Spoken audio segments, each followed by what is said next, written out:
Welcome to Future Scholars Network. Today's lecture is about naturalism, one of the most important schools of philosophy in education. Naturalism simply means belief in nature. It advocates a return to nature and considers the material world as the real world. According to this philosophy, everything comes from nature and returns to nature. There is nothing supernatural or beyond nature. Even human life itself is a part of the natural scheme. Definitions of naturalism. Let's look at some definitions. George Hayward Joyce defines naturalism as a system that excludes whatever is spiritual or transcendental from our philosophy of nature and man. James Ward says, naturalism separates nature from God, subordinates spirit to matter, and sets up unchangeable laws as supreme. Ralph Barton Perry defines it as a philosophical generalization of science, the application of scientific theories to philosophy. And Ross connects it with education, saying it is a system of training based on actual life, not merely dependent on school and books. Chief assertions of naturalism. The main beliefs of naturalism can be summarized as follows. Nature is the ultimate reality. Everything originates from nature and returns to it. Belief in science. Naturalism upholds scientific knowledge as final and ever-changing with progress. No faith in soul. Human life is explained only in material terms. No distinction between body and mind. The mind exists because of the brain, and the brain is matter. Essential goodness of man. Man is born good. It is society that corrupts him. Heredity and environment. Both shape human personality, with psychological environment playing a major role. Senses are gateways of knowledge. All knowledge comes through the senses. No absolute good or bad. Values change with time and are relative to human nature.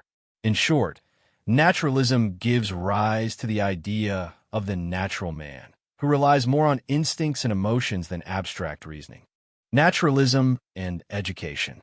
Principles of naturalistic education. Education should be in a natural setting for proper child development. It is child-centered. The child is the focus, not the teacher. Maximum freedom must be given to the child for natural growth. Education should generate happiness and healthy mood. Senses should be trained, as they're the gateways of knowledge. Education must build upon instincts and refine them into human behavior. Aims of education in naturalism.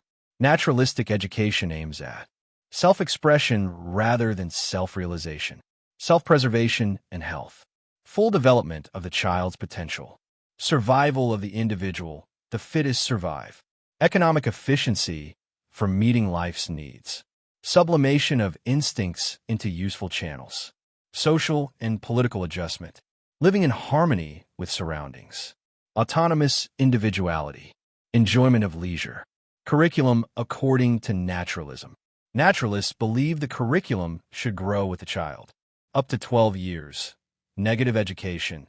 No strict formal teaching, but learning by wandering and senses.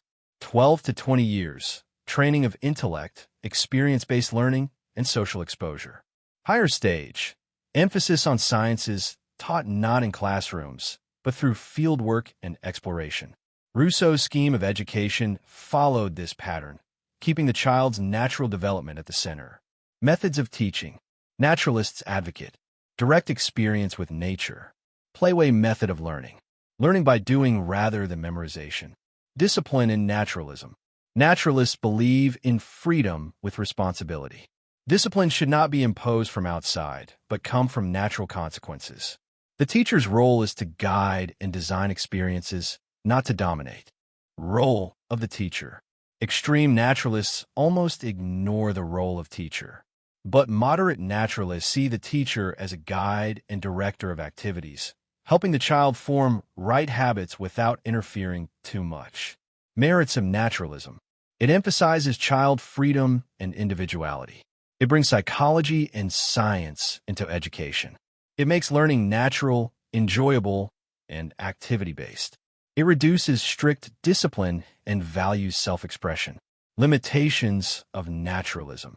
It ignores spiritual values and overemphasizes materialism. Its methods cannot be applied equally to all children. Direct experiences are not always possible or practical. It sometimes reduces man to an animal level, neglecting higher moral and spiritual needs. Conclusion: despite its shortcomings, naturalism has greatly influenced modern progressive education. Methods like playway learning, child-centered education, sensory training, and activity-based learning all trace back to naturalistic philosophy. In simple words, naturalism has created the tone and temper for the study of science and has made education more practical, enjoyable, and realistic. When balanced with other philosophies, it becomes one of the most powerful approaches to education. So, dear students, today we have learned that naturalism emphasizes nature, science, and freedom as the basis of education. It sees the child as the center and insists on natural development rather than artificial instruction. Thank you for listening.